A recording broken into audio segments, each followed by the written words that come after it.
Happy Monday, everybody. How's it going? It's going well. Hey, it is Monday, and I wasn't even ready for that. Good to meet you, Patrick. It's great to have you on the show. Thanks, Matt. Thanks, Joe. This should be a lively discussion. Yeah, for sure. Hey, Patrick, for people who don't know who you are, do you want to give a quick intro?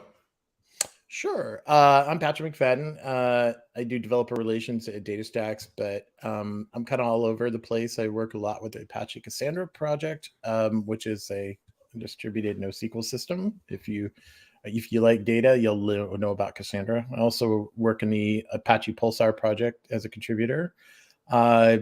Do a lot inside the Kubernetes space, which when you blend those worlds, it comes up with an interesting mashup. And I think that's what we're going to talk about today. But I have a book coming out soon with my co-author, Jeff Carpenter, who wrote the Cassandra Definitive Guide. He and I are writing a book called Managing Cloud Native Data on Kubernetes. So yeah, there's me. So what prompted you to write the book? Oh, sorry, Joe. Oh, the book. So, wow, you brought show and tell. That's it. You got your bird too. That's pretty cool. So that's the official OReilly animal. Yes. All right. So I have to tell you this. This was like such a big deal because the OReilly is known for their animals, and when we went under contract to write this book, like my first question is, when do we get our animal? And come to find out, it's like way down the path. I mean, you have to pretty much be done with your book before they're like, yeah, we'll waste an animal on you. And the big unveiling, we had such a fun time with it. My daughter got involved. I mean, it was like we were all on the same Google Hangout, and it was like Jeff's wife was there. So it's like this big thing. It's like, and here's your animal, screen share. But that's a Indian Oriole. It's a very bright yellow bird. So when you get the color version of this, it's going to be very shocking. Oh, wow. Nice. That's going to look really cool. I can't wait to see it. That's interesting. Yeah. And for the audience out there, you don't get to pick your animal. I've heard if you actually do, they might troll you and give you something else. Like a banana slug or something, like a cockroach or something. Yeah. Yeah. I mean, I don't know what's the difference. There's some that are like mammals. There's some birds. There's insects. So I don't know what like categories. Is there like a theming to this? I don't know. Like a demogorgon? I don't know. Yeah, it's a good question. Yeah. What was your animal, Joe? I don't remember. It was a white. I think they call it like a white-eared puff. Okay, so it's a bird. Okay, so data books have birds. Okay, I've seen a lot of birds lately. Maybe it's because we're in the data space. Yeah, it's like this other one, learning domain-driven design, and that's obviously not a bird. So yeah, might be. But I mean, I think it's appropriate that a domain-driven design is a monkey. No comment on the rest of that. But Martin Klutman got a warthog, right? Designing data-intensive applications. That's pretty awesome. I guess warthogs are pretty intense. Yeah. Wow, that's a statement. Well, Mark Keeley makes the point that cockroaches would be great for anything resilient. I mean, you have cockroach DB, for example. Actually, it's true. Yeah, that's awesome. The only thing left over after a nuclear war. That's right. That hits a little too close to home right now. Yeah, we don't want that. On that cheery note, so managing cloud native data on Kubernetes. For the audience, what does cloud native mean? Yeah, what does that mean? I think this is definitely a mobile term, but what we're trying to make sure we define as is this idea that when we deploy infrastructure, it's as a service, it's API driven, it has observability.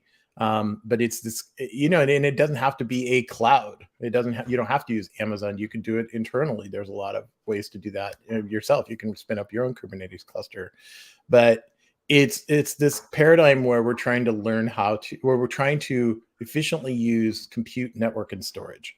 Those are the three things that we consume. And with cloud native developers, they expect a service. Cloud native infrastructure engineers, they expect like these declarative design patterns. So you build out a YAML and say, this is what I want, go reconcile this. And You can have your infrastructure quickly. So these are all aspects of what I think cloud native bring to us. We got pretty spoiled with cloud, and I drive everything like a rental now. That's the way it is. That might be my favorite quote so far. I'm sure there will be more today. There'll be more, yeah. Hopefully not like a rental in that there was a scene in an old Jackass where they took a rental car and they took it to a demolition derby. So hopefully not that cool, but if you are, then props to you. So I don't know. I mean, I've seen some data scientists do some obscene things with GPUs, and you know that they bring it back and they're like, "Good thing we got the warranty." Did you check the box for the insurance on this thing? Yeah, I had a lot of TensorFlow jobs running, and it may not be the same anymore. Temperature's a little high. Yeah. You can melt stuff. Yeah. Interesting. Well, I don't know if you're into Bitcoin mining, but I know several friends who, do it at home, and 2 of which out of those friends have actually ruined their machines by overclocking and mining. So the cloud does not let you do generally. There's no overclocking in the cloud. Yeah, I think that'll be a great feature we should see someday. Yeah. You break it, you buy it. That's right. That's awesome. So how does cloud native relate to data? I think this is a central theme of your book. Yeah, we've gone down the cloud native path with application infrastructure from the top level. So microservices for sure. When you're deploying things like Spring microservices, Go, even like Node microservices, you containerize it, you deploy it. These and service mesh has been really popular with those kind of like deployment patterns. People think of stateless workloads when they think of something like Kubernetes, and that has worked really well. And Kubernetes was actually designed for stateless workloads. That was the initial workload that it needed at work that needed to be able to do efficiently. And when Jeff and I were talking about this book, it was clear that we're pretty active in the data on Kubernetes community. Shameless plug, you should too. That's dok.community. There's just a group of people that are of the opinion that we should have everything deployed in one place. So I think I made that bold claim in the beginning of the book. It's like, if you can't say you're a cloud native unless everything is in Kubernetes or in cloud native. And so when you have your stateless infrastructure in Kubernetes and your stateful infrastructure in Kubernetes, you are completely cloud native. And I think that's a place we need to be from just an efficiency standpoint, from where we can all level set and then move on to the next thing, because that's what we do in infrastructure.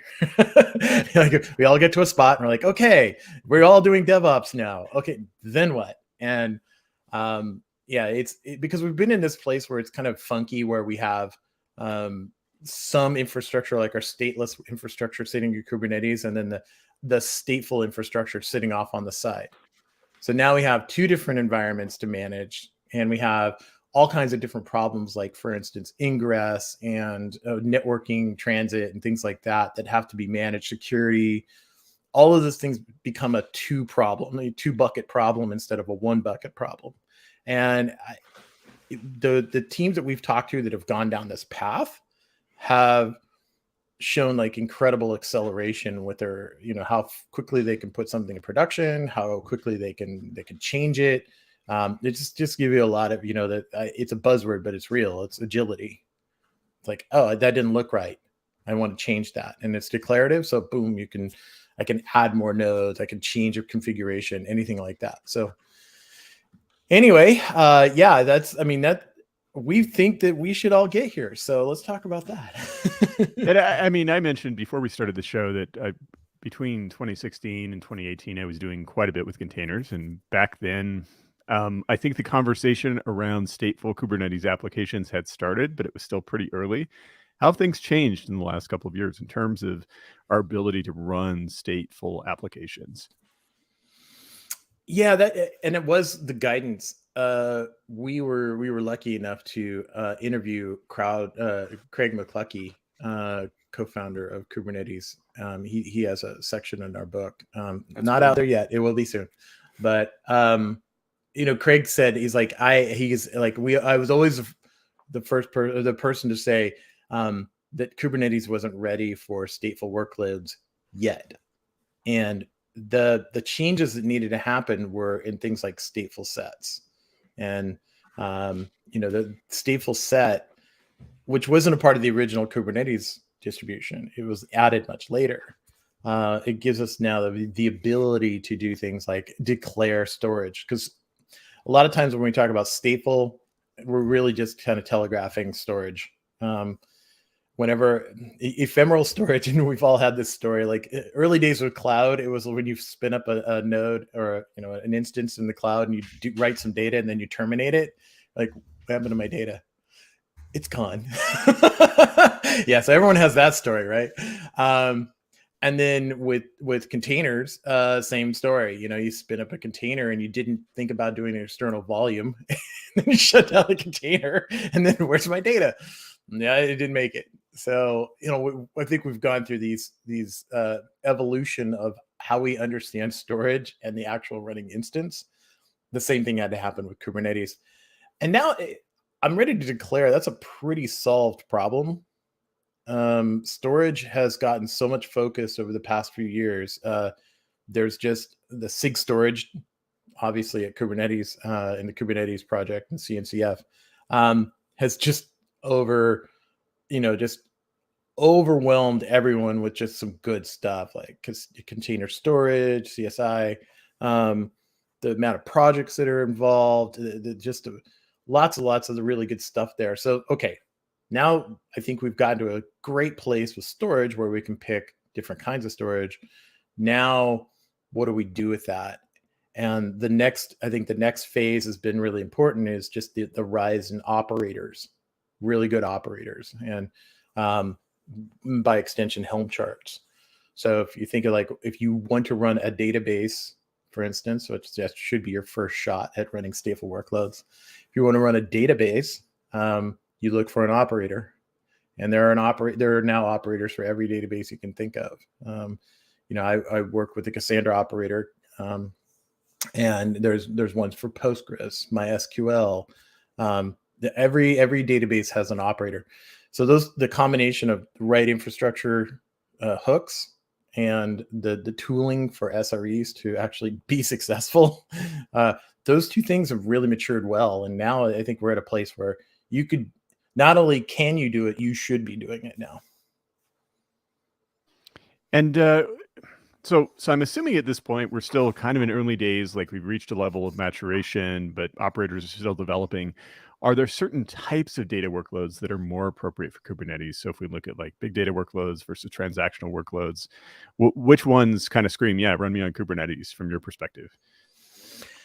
I tried to bucket workloads into three, and then emerging fourth. So the three buckets that I have are persistence, your database workloads, streaming, the Pulsars, Kafkas, and then the analytics, the Sparks.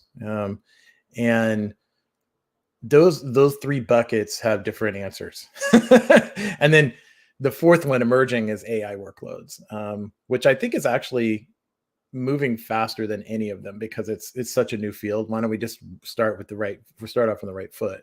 But persistence is easily the most and more mature of all of them.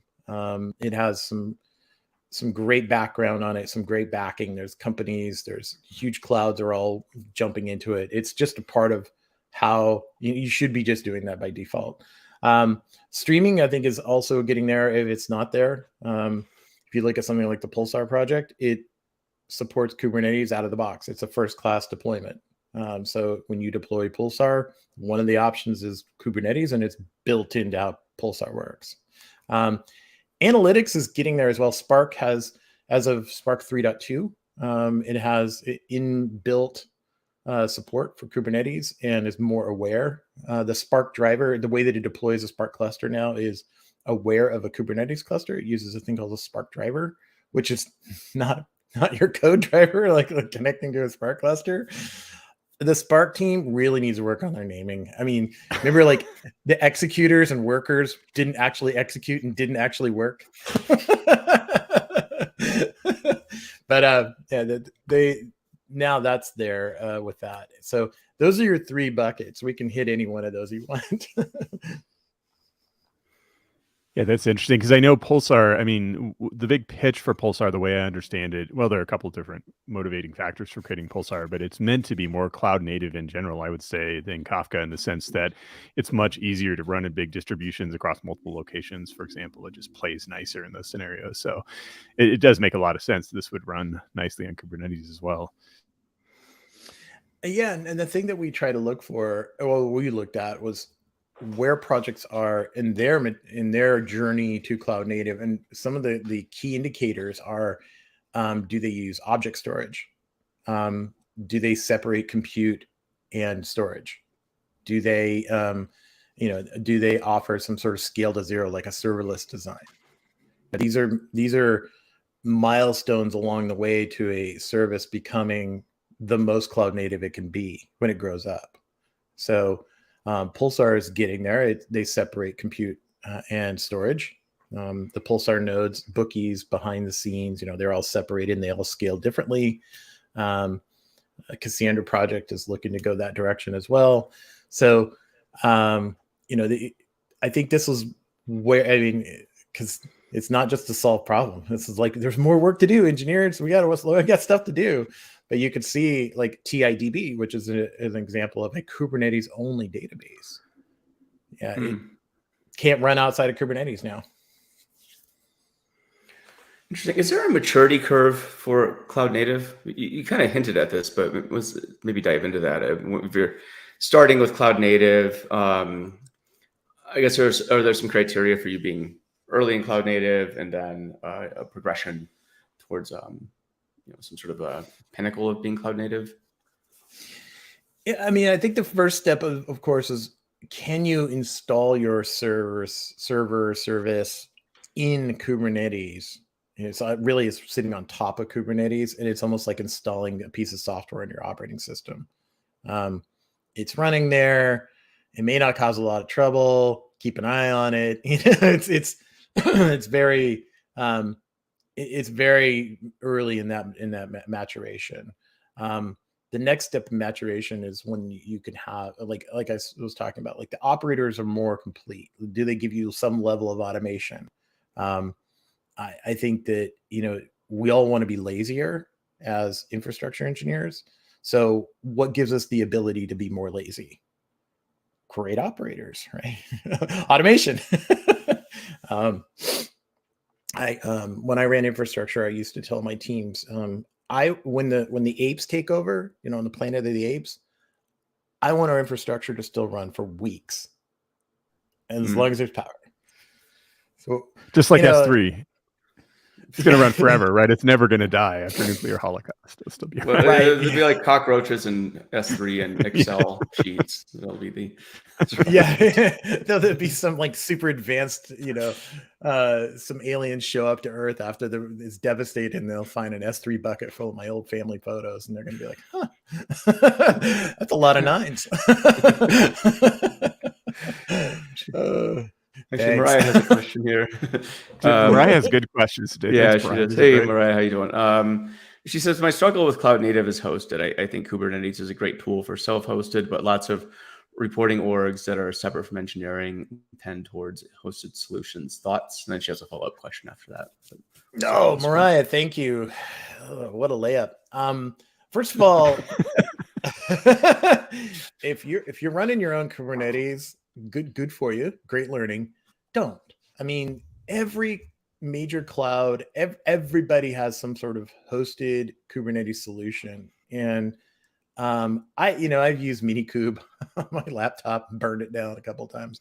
It's almost as bad as Bitcoin mining. It's trying to set up like a small data center on your laptop. What you're talking about is actually the goal. Is if you, first of all, don't run your own Kubernetes, but then also think about how you can just simply declare the infrastructure you want and deploy everything as a service. And I I have a talk that I do about this, is just like, stop deploying servers, stop running databases, deploy services, because the APIs that we create are what our developers, people we support, need and want. Like, I've never talked to developers like, wow, unless they're full stack, who like really wants to get into the nitty gritty of the entire stack. Usually they're just like, hey, I got to write an app. Can you just give me an endpoint that doesn't go down? So yeah, I think that when we hear that people or that engineering teams are going towards these hosted solutions like PaaS, we have the ability to create our own PaaS as well, and portable. This is the most key thing. And this is how we argue is that, like, when someone says, oh, we're going to opt for specific cloud service X. Well, what happens when we don't want to be on specific cloud? And that happens all the time. Can we build portability into, and this is one of the themes in our book, really strong, is like, use open source, optimize towards open source, use Kubernetes, create your declarative data center, and then you can be portable now. You can move from cloud to cloud to cloud. You can move to self-hosted, whatever you want to do. That's a good point. Actually, Mark Keeling has a question. I'll get back to Mariah's second question after this, but it's related to what you just said here. Mark says, this kind of seems like the Bootstrap way of doing things, as opposed to something like Snowflake or Azure Synapse. Am I off base on this? I mean, if you're using Snowflake, you're using Snowflake for a reason. There's places where I think that we can interject two things at once. For instance, you can use Snowflake because you just need someone else to manage your petabyte of data, and that's totally cool. But maybe you use something like Feast that you're self-hosting or you're deploying on your own, and that's an open source project. You can deploy Feast in Azure and Google, wherever you want, but Feast requires Snowflake, so you get these kind of interesting mashups going. I am not opposed to as a service. What I am opposed to is, going down the path where you become locked into something. And because I have never been in a place where we've said, oh, we're all in on X, and it stayed that way for more than a year. That sounds disorienting, even by the standards of usual IT lurching, like moving things every year. So yeah, certainly, if that's the scenario, like Kubernetes makes tons of sense, even though there is some extra complexity to managing it. Mm-hmm. Well, that's why all the clouds have decided that this is the standard operating system for running services. And that was a really subtle change. But when Amazon decided to go in, I think that's when everybody in the data infrastructure space is like, oh, and paying attention. Like, what usually it would be like Google's like, yeah, we're going for it. They love their stuff, the open source, and they love that. And Azure's kind of like, yeah, we'll do that a little bit kind of too. But Amazon was like, oh, no. If it doesn't have AWS X in front of it, you are not using it. And when they moved to Kubernetes, like they had the AKS, the Amazon Kubernetes service, so aptly named. That to me was like a bit of a game over moment. We've just shifted. It's like, ooh. There's this great screaming out where thousands and thousands of proprietary databases screamed out and died. It's very much a Star Wars moment. I've actually written some blog posts about the notion of the cloud native operating system. And one thing I pointed out is that we're still a bit weak on the orchestration side. In other words, one of the things your desktop operating system does is orchestrate all these services that have to start and make sure things happen in the right order. I don't know if you can comment on this, because I'm aware you have a solution like Argo and some other orchestration solutions arriving on Kubernetes. Can you say anything about those? I'm kind of ambushing you with this question. So. No, please. This is a great time to really. Isn't it true? There's no orchestration. Cross-examination. I mean, I anticipated. I'm just curious to hear the state of the world in this regard. So. Senator Housley, I'd like to plead the fifth. No. I think that this is where DevOps is still really important. And everyone was that I've heard say, "Oh, DevOps is dead. Long live Kubernetes." I'm like, you're not paying attention. No.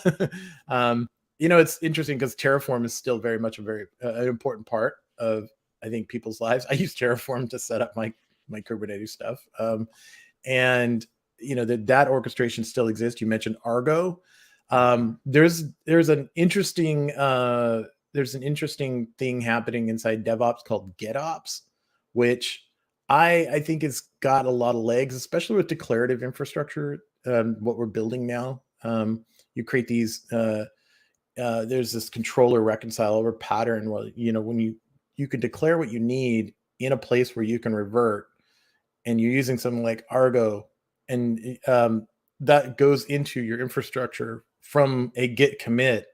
There's some interesting stuff that you can do there, but it takes time to get into the groove with that, and also build efficiency and proficiency. It's not something you want to do in production day one. Interesting. Actually, I got another question from Mariah here. She says, thoughts on Kubernetes expertise versus data engineering expertise. She says she often doesn't see overlap. No, Mariah, you're right. And that was another setup, because we were talking about this before we got on. One of the things that I think are so critical to organizations that want to move their data into Kubernetes, there are two roles that need to be very much involved and loud and proud, and that is the SREs and the data engineering team. The data engineer definitely needs to be involved.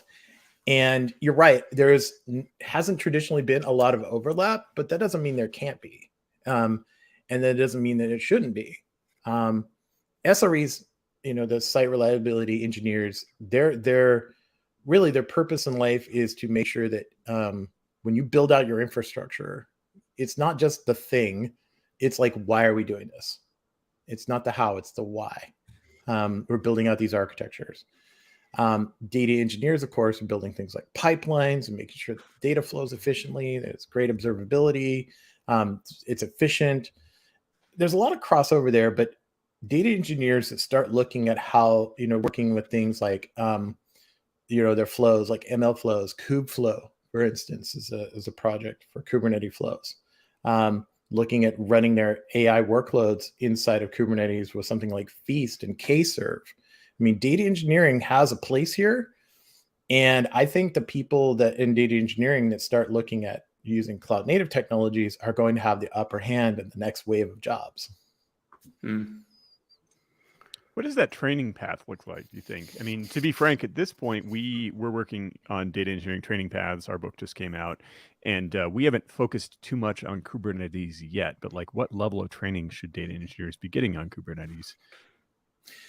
Yeah, and I think just a basic understanding of how Kubernetes works, and there's some great training on the CNCF website around just basic SRE type stuff, and that is like building a deployment and what that means. It doesn't mean you have to be an expert at running Kubernetes. It doesn't mean you have to troubleshoot pods that are broken, crash back off loop. You don't need to know what that means. Well, you should, because everybody gets it. But the crash back off loop. Once you understand that joke, you have arrived. This is the ugly underbelly that you have to deal with, just like any technology. Yeah, that's it. The crash back off loop is this thing where the pod fails and it just like, I don't know, and you're like, oh, great, now I got to go in there and dig around. That great topic for SREs, but just understanding, and I think once once data engineers start seeing the similarities and the path should be, you should overlay the information or competencies that you have over a deployment pattern. And I would argue that data engineers think in architectures way more than a lot of other infrastructure engineers, and embrace that and bring that to the party, because Kubernetes is about deploying new architectures, not servers. This could be right picking. This could be a lot of fun. Yeah, it's really interesting. We talk about this in the book too, sort of this intersection, I would say, increasingly between software engineering, data engineering, and even ML engineering. I think something like cloud native brings us more to the fore than sort of the typical use of managed services, which I think we strongly advocate a lot of companies to consider as they're starting out. It's like, don't reinvent the wheel where you don't have to. But at the same time, you make a very compelling argument that cloud native data is actually, I think, an alternate route that you can go down as well that could yield as much promise. And whatnot too. I think it's cool. Building architectures, right? And I think this is a thing that I wish we could, and I've heard this people talk about this, but this is such a take-home thing. It's like, stop building new services. Like, we don't need new projects. We need new architectures. Yep, and I agree with this. Data I mean, there's a solution for almost everything right now. I think it's a matter of how do you tie these together in a way that makes sense. Like, that's something that's on my mind a lot. I mean, if you look at the ecosystem right now between open source and managed service, I mean, holy crap, it's insane. So there's just in the foundation, growing too. Mm-hmm. Yeah, you look at ASF, the Apache Software Foundation, everything that's happening in there, from Spark has been there for a long time, but things like Iceberg, are definitely taking in Airflow. These are all newer ASF projects. And then the CNCF, of course, that's all cloud native. Not a ton of data in there, which is, I think, going to change. But then there's the LF AI and Data Foundation. So if you didn't know about that, that's where projects like Feast, the feature server, exist. Alibi exist in there, which is a machine learning library. There's a Janus Graph, which is a graph database, is in there. So, just it's almost an embarrassment of riches. It's like, and that's what I think we get into trouble with, because we're like, I didn't know this existed, so I just created a new one. Well, let me kick off some open source wars real quick here. There's a very different philosophy. So Apache basically has this philosophy like, okay, bring us your project. Once you kind of reach a certain level of maturity, we'll give you a warm place, well-lighted place to host it. And so Apache has tons and tons of projects, and some are super vibrant, like Airflow, for example, and some, just kind of languish there. Whereas so far, our Cloud Native Computing Foundation has been super, super focused. Like, when they take on a project, it's like, we're going to push this forward, like Kubernetes, for example. What's your opinion on those two approaches to open source software? Do you have an opinion?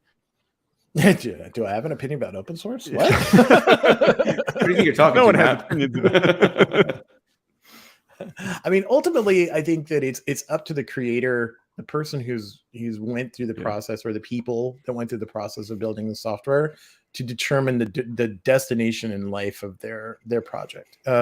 That's number one. The differences, like you mentioned, some of the surface differences, which I think actually go to the fundamentals.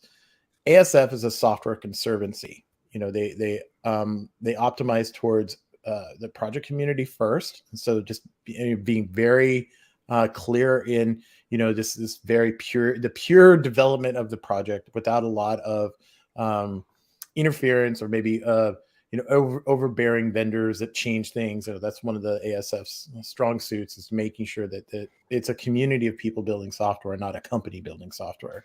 But it's worked really well, and it's based on this idea that the software should be free as in beer, and free as in freedom. And they have the best license out there, the Apache license v2. CNCF, on the other hand, is a marketing organization first, and you have to pay money to be a part of CNCF, but that has its own benefits too. If your project gets through sandboxing and top levels, then you have marketing allocation. There's a budget to promoting the use of your project. Now, that being said, all the projects in CNCF are also Apache licensed. So it's really, you still have that same level of freedom, free as in beer, free as in freedom. When it comes to the software, there's no weird encumbrances with licenses, like BSL and like these license SSPL, these licenses that you have to kind of have your lawyer check out first. I mean, it's Apache license v2. There you go. The difference, and I think if you're, for instance, you have a project and you're looking for a home, there's your difference. Is, do you want to have a marketing budget and you have to pay into it, or do you want to just have your software live free and live in a place where it's going to be happy? I do like that about the Cloud Native Computing Foundation, because I think there's this kind of philosophical purity around open source software where it's like, oh, we don't want to be sullied with capitalism. And it's like, well, money has always been a big part of open source software. Let's be frank. Like Linux didn't become Linux without a lot of corporate sponsorship and a lot of corporate investment in the kernel, right? And the same is going to be true of any of these technologies. Like Kubernetes is super, super expensive to develop. That's not going to happen for free just with people hacking in their basements. Like it's getting a lot of backing, and that totally makes sense. Yeah, and and Apache projects have to toe the line a lot. I mean, I work with the Apache Software Foundation, and with the Cassandra project, with the Pulsar project, and the important thing to realize is that for every very popular Apache project, there's a company or two or three that are backers. They're talking about it constantly, that sort of thing. It fits into their marketing materials. So for instance, DataStax, we talk about Cassandra and Pulsar all the time. We have to toe the line with trademark. We're very clear, this is Apache Cassandra, but that's the rules, and then we're fine with that. You look at Databricks, they're all about Apache Spark, and Confluence about Apache Kafka. So I mean, there's these companies that are behind all of them. So you don't get away from capitalism. It still exists. And the projects that don't have a company backing them, they wind up in the attic eventually. It's true. Let's go into the comments here. Jess Haberman, she says, so many my favorite people on this one screen. What's up, Jess? Well, we'll catch up soon, Jess. Yeah. She helped Jess you with Haberman. Yeah, well, she was our acquisition person. Oh, fantastic. Yeah, and so she was the one who made this happen. But now she's an anaconda. She's got a sneak bite. Oh, but she made our book happen too. Like, frankly, that's great. She really pushed us to get it going and helped us through the proposal process, which was not easy. And then we got it approved really fast. It was awesome. She sees the vision. Yeah. Yes. Yeah. She's sorely missed at OReilly, but good to see you on here. Mark Keeling asks another question here. In what situations have you seen going down the open source path does not make sense? Oh man, that's like such a reverse. Like my brain just broke. What Never doesn't it make sense? You have to drag him off the screen now. Thanks, Mark. Yeah, no, I think there's probably different levels of like what doesn't make sense with open source. I always like to think if there's an open source path, for instance, if you're using a service, then there should be an open source version of it somewhere, so you have a path out. Always have an escape route. But I mean, like not going down the open source path, especially with things that are ephemeral, that come and go, like S3 buckets, for instance. S3 is not open source, but I use a lot of S3, right? It's because it's ephemeral. It's block storage. If I want to move my data somewhere else, that's fine. It doesn't make sense for me to have that much hubris and go spin up my own S3 service right next to a perfectly good one. I don't think that makes any sense at all. But I have a path. If I want to get out of, I can go use Ceph and move away from S3 if I really didn't want to. I have an escape route. Yeah, it makes a lot of sense. It's funny. We use very similar language with our clients. Like, what's your exactly right escape route? And so many of these services, like for example, if you're on Snowflake, there is an escape route to another cloud. Then you might need an escape route off of Snowflake if you ever decide for some reason you don't like them. If you're on Databricks, the escape route is just go to open source Spark, for example. Don't know why you want to do that, but who knows? People change their minds. Absolutely. I know when we at DataStax, we have DataStax Astra, which is a Cassandra as a service. But internally, I could tell you, we have a lot of really strong debate around how closely we are to Cassandra. It's important for our internal engineering teams to be as close to open source Cassandra as possible, even though we're deploying it in a way. We deploy everything on Kubernetes, by the way. Yeah, that's one thing to probably mention is like, do I believe in data on Kubernetes? Well, yes, we bet our entire company on it. But yeah, we talk about that a lot. It's like someone should be able to go from Astra, a service, to open source Cassandra and, not feel the pain. It's like, well, besides having to run it themselves, but that should be an option. For sure. Jesse Anderson has a question here. Hey, what's up, man? He says, you mentioned the importance of not using cloud-specific services. Do you think managed services are the cross-cloud way to go? Oh, managed services that are cross-cloud. Yeah, Jesse. Thank you, and good to see you on here too.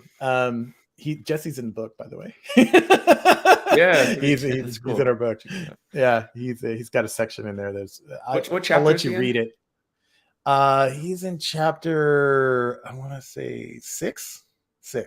Chapter 6. Check it out. Streaming chapter.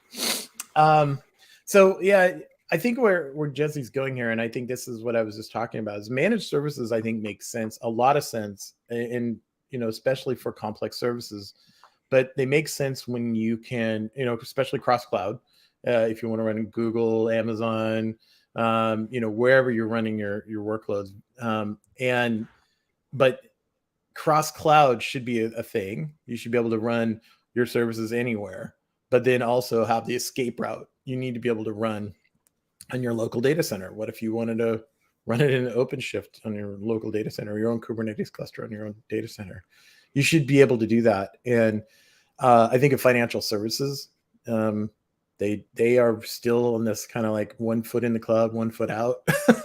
And I run into those folks all the time with Cassandra workloads, because they're like, well, we can't run all this stuff in the cloud because it's against the rules, but we have our own thing. So they'll rent a little services across different clouds, and then they'll also self-host. So this is the world we live in, and that's that freedom part, is you can do what you want with the right open source license.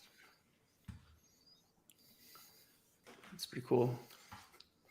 I guess it's, Thanks, if you kind of zoom out for the, Jesse has good questions. He was on the show, was it a month ago, Matt? A month and a half ago? So, month, somewhere in there. Yeah. Something like that. So, that's kind of cool. I guess, kind of zooming out, like where do you see the future of cloud native going over the next, say, 3 to 5 years? Yeah, I think there's a really interesting movement around, first of all, it's migration. See how much is going there, but I see this really interesting thing happening around the intelligent operators, and I'm not talking about the people. The operators, meaning like the automation that we put into our running workloads. And there's this thing called AI ops, which I think is really interesting. And if you think about how complex our infrastructure that we're building looks like. I mean, let's just look at like what it takes to deploy a Spark cluster. I mean, there's so many moving parts. How do you know you're getting the right resource utilization, and that it's all optimized, or that one of your 10,000 nodes is working okay and you're keeping track of it? Think about, as we move more data workloads to Kubernetes and cloud native, how impossible that's going to be for a group of humans to reason through. So, we're getting close to like this, not self-driving car, but like more like a level 2 automation level, where like right now, like a lot of cars have that automated cruise control where they keep you away from the other car in front of you, and they warn you if you drift over off the lane or anything like that. I think that's kind of where we are now. But if you think about like full automation, where you say, here's my deployment, go out, and go do this, but then also using all the observability, start optimizing that infrastructure by yourself, and optimize for performance, optimize for cost. I can see that talk happening at KubeCon the next few years.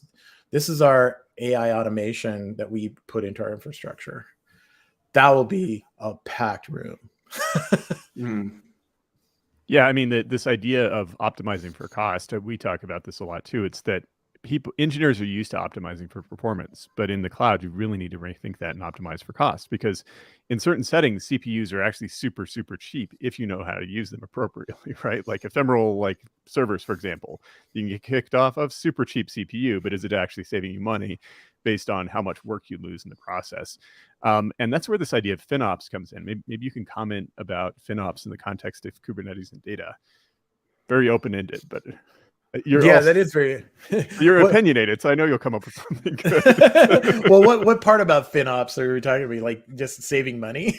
Saving money, yeah. So if I'm thinking about deploying Kubernetes and data on Kubernetes, how do I think about FinOps in that context? Like, how am I going to optimize my workloads to be as cost efficient as possible?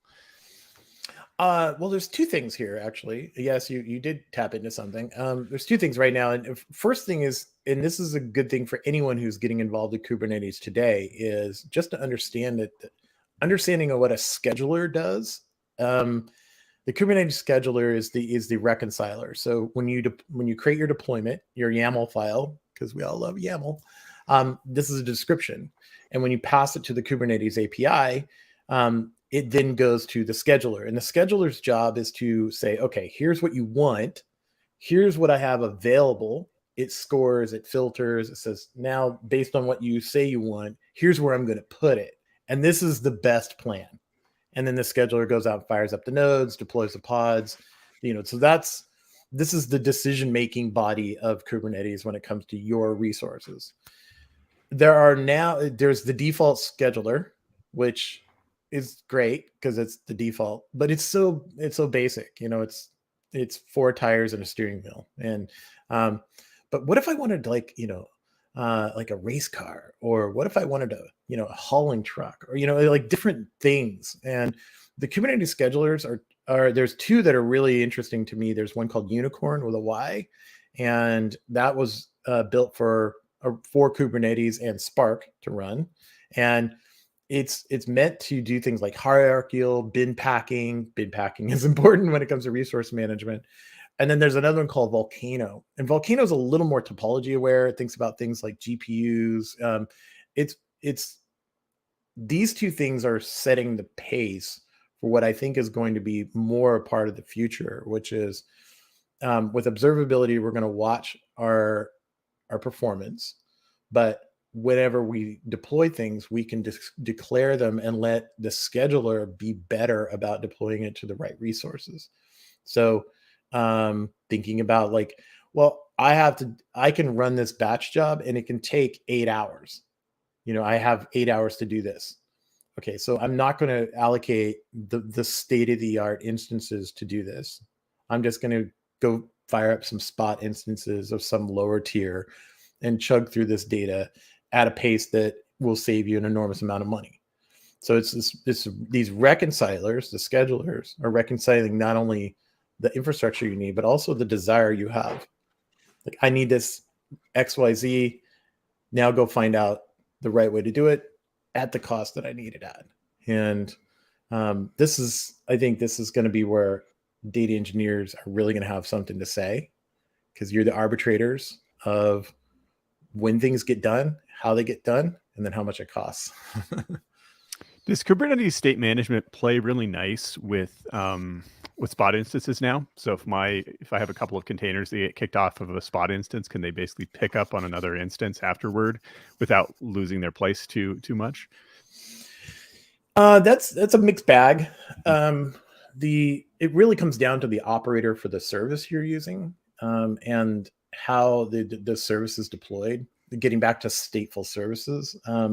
For instance, if you're using object storage exists independently than the instance itself. So if you're using a spot with something that uses object storage, that spot instance goes offline. You're just back to a checkpoint at that point, so you don't have to think about, oh, I have to rebuild all my data. And let me just go down this path for a minute. It's like immutability in data is such a wonderful thing. And that's what S3 brings to the table. S3 is not a transactional like block storage. It's not IOPS. you write a file in there, like your Parquet file, and then when you're done, you either rewrite the Parquet file or you read it. And that's it. There's no random access or random updates. Part of this reason of thinking in object storage is thinking about being ready for just that, Matt, which is like our data is stored in a way that spot instances will work awesome because everything's immutable. It's really cool. Okay. Closing out and switching gears, back to your book. When's it supposed to come out? I think the actual published date is December, but this is, OReilly works. It's like they just keep dribbling out the pieces until it's actually like printed, and then you have a printed book. So the print version is in December. It's already on O'Reilly Learning as an early release. And we should have all 11 chapters up there pretty soon in the raw and uncut version. And yeah, so and Portworx has been very nice to allow us. They give away free copies on their website. That's cool. I think it's just worth a Google. But yeah, you should be able to read it today in some form. Let's look at some of the chapters here real quick. I mean, you talk about intro to cloud native, managing data storage, database. This was actually interesting. I skimmed through this part. This was pretty cool. 57%. It looks like. Yeah. Yeah.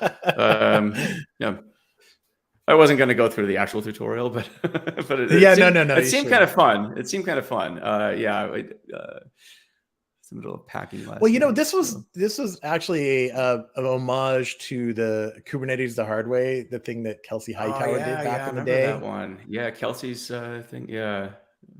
And the fun. Reason we did it, well, and this was Jeff's baby right here. He was like, I want to walk through all the nitty gritty parts, and it's really when you walk through it and you understand, like, oh, setting up a stateful service there's a lot of stuff going on here.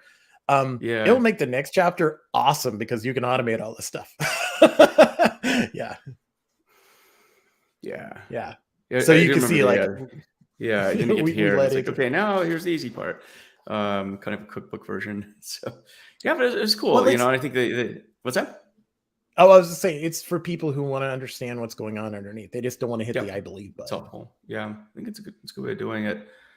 Then you go through some other things. Machine learning. Analytics, I thought that was pretty interesting because we do a lot of analytics, streaming data, and so forth. So yeah, it's a complete book, and I read through chapter 1, and I felt like it was very well written for an early release. I got to say, it was. It's solid. Well, thank you. It's. I think I mentioned this. We were chatting on LinkedIn chat. This was probably the third version of this chapter. We really, because Jill, our editor, and actually I'm going to blame Jess for this too. Jess, if you're listening, you're probably laughing right now because she was involved in some of these conversations. It's like I want to have the best chapter 1 experience possible. So we just really optimized on it, because if you don't read chapter 1, if you read chapter 1, you're like, this is a waste of time. You won't go any further. Yep. Yeah. We really hammered our first 3 chapters. Would you say, Joe? I mean, that was it was an experience to get through those first chapters. Me too. My personality is like super like OCD and overdrive for certain things, and it's like, the first couple of chapters, it has to be catchy. It's like a song, right? Like if you don't, if it doesn't hit, it doesn't hit, and it has to hit. So super important. Well, what are you going to try and make? Actually, what I wanted to say, and more than anything, is if you deploy, I think I even said this, if you deploy applications on Kubernetes without including data, you haven't fully embraced cloud native. That's true. That was meant to be it. That's cool. Mark has a question here. He asks, data engineers have a lot to learn and do. Can you make a solid case for why all data engineers should get this book? I would say because why all data engineers? That's very inclusive. I like that. You'll make a lot of money too if all data engineers. All of them, because it'll make an excellent doorstop. No, no, it's I think because data engineers should understand every aspect of deployment methodologies and understand where the future of data is going. I am not trying to make something happen. I'm a reporter. If you look at the structure of the book, it's full of interviews. This isn't Jeff and I spent a lot of time talking to other people in our industry, other people in our communities about what's happening. And data engineers definitely don't want to be left behind. And I don't want you to be left behind. And there's something in there for everybody. It may not be your entire life, but it's broken up. It's pretty expansive on every part of data infrastructure, including AI and ML workloads. So if you're a data engineer and you can't find something that's relevant to you in there, then I would say you need to start looking at some career choices here, because this is where things are happening in data. It's an interesting comment about the interview format. I mean, our book is not strictly speaking an interview format, but it's based on a ton of interviews, very similar approach, because the problem in the tech industry right now is you can be an expert in one thing and yet be completely blind to something that's happening right next door. And you just have to talk to a lot of people. Well, there's a lot to know. And the reason we did these podcasts, I would say it wasn't, it was sort of intentional, sort of not, but I think to interview, some of the great minds of the business and the industry and get their perspectives, as you know, I think we feel more like reporters than anything, in some context, but there's a lot of people to talk to, and I think a lot of different opinions too. That's the other thing. It's not like there's like one way of doing things. I think the fact there isn't a consensus on quite a few things in data and technology in general, it's a good thing. So, I mean, Jeff and I both have our background in developer relations, and we're both engineers. We both worked in production systems, but developer relations is such a core part of who we are, community, and that's what makes our world work, is our communities. It's the sharing, it's the interacting, it's the hall room or the hallway track at conferences. That's where real things happen. And we believe in that methodology. We believe in that ethos. And so bringing it into a book form is really important for us, because nobody has a single point of view that's the right one. It's right. Our group identity, the hive mind that we build and we evolve over time. So that has to show up, or we're just, it's just an opinion piece. Yeah, and my favorite DevRel people are people who will say things that will ruffle the feathers of their employers. So, for example, when Kelsey Hightower got up and gave a demonstration of AWS Lambda when he worked for Google, that was amazing. And this conversation kind of reminds me of that, in the sense that it's very frank. It doesn't necessarily feel like you're just coming from one perspective, just pitching a product, which is awesome. Well, I think when I met you, so we met Patrick at the MLOps happy hour in November of last year in San Francisco. Right. I think it was the first time everyone had gotten out in person again for like almost 2 years. So that was pretty cool. But the reason I mentioned this is because as you're walking by, people are like, "Oh my God, that's Patrick. He's like the DevRel's DevRel." Like you somehow have this this reputation. I didn't know that was happening. I was like, "Oh, that's cool. Seems like a cool guy." But I think that's very complimentary. Maybe we'll have to have you back on, I think, to talk about DevRel too, developer relations. I think that's it seems to be that this is a very increasingly popular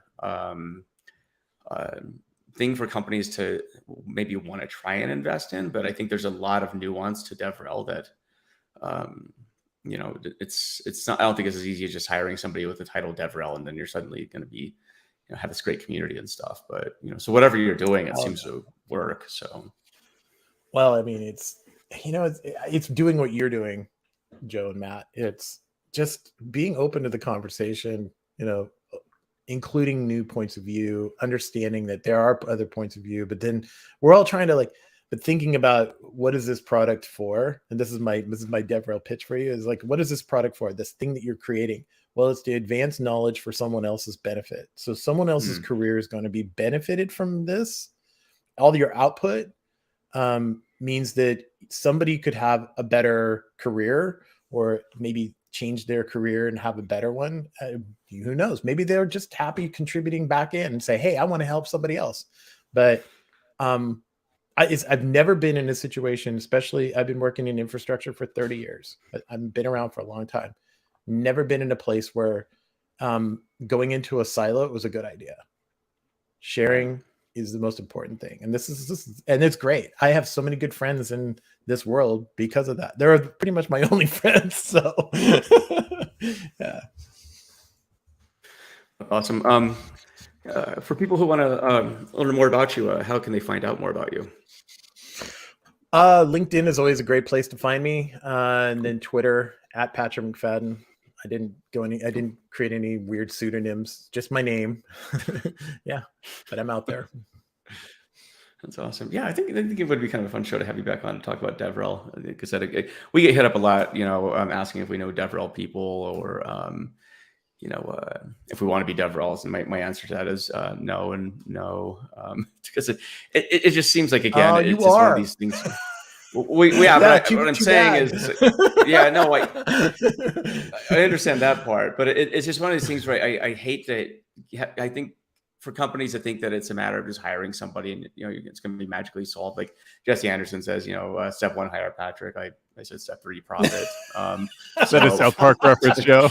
Yeah, the underpants gnomes. Yeah, the underpants gnomes. I think I have a talk with that slide in there. That's around data. But it's not. But it's one of these things, right? I don't think it's that easy, right? Like I think, as you point out, you got to have a reason for people to care. And that's about developing, just, I think, very organic trust over years. And that just takes time. There's not a shortcut to anything, and it's not like, it's like when people try and force virality in social media posts, like it's impossible. It either works or it doesn't. Like I've had posts go viral, you might have too. And it's like, you can't predict this stuff. It just happens. Yeah, and you got to, how did that happen? Yeah. And it's a long game too. DevRel is one of these things. I mean, I guess Matt and I do implicitly do this, but it's like you're building a community and you're cultivating a community. And the last thing you want to do is screw up your community by shilling, right? Like that kills the vibe. So maybe it's because he used to work in nightclubs as a DJ or something. But the last thing you want to do is like, kill the room as a DJ. And I think that DevRel is very, very similar in that way. So it's very much like that. That's developer marketing, which is different. But I think a lot of people who get hired as DevRels aren't in the position to kind of create their own messaging, right? They kind of get strong-armed into just following the company line, and then they're not as effective at their jobs. And so you somehow have to have like enough gravitas to say, hey, Google, I'm going to have my own messaging. Ultimately, it's going to help you, but you're not always going to like what I have to say. Yeah, being a DevRel is being uncomfortable. Yes. Mm-hmm. Well, cool. I actually have to go. I'm supposed to be in a car, kind of driving off on a trip. So, 12 hours, Joe. My wife's kind of like, where are you at? But thanks again for Patrick being on the show. Next week, we actually are not doing a show. Monday, Friday shows, we're not doing those. But I think that, the 8th of August, we're coming back with Emily Hawkins from Drizzly.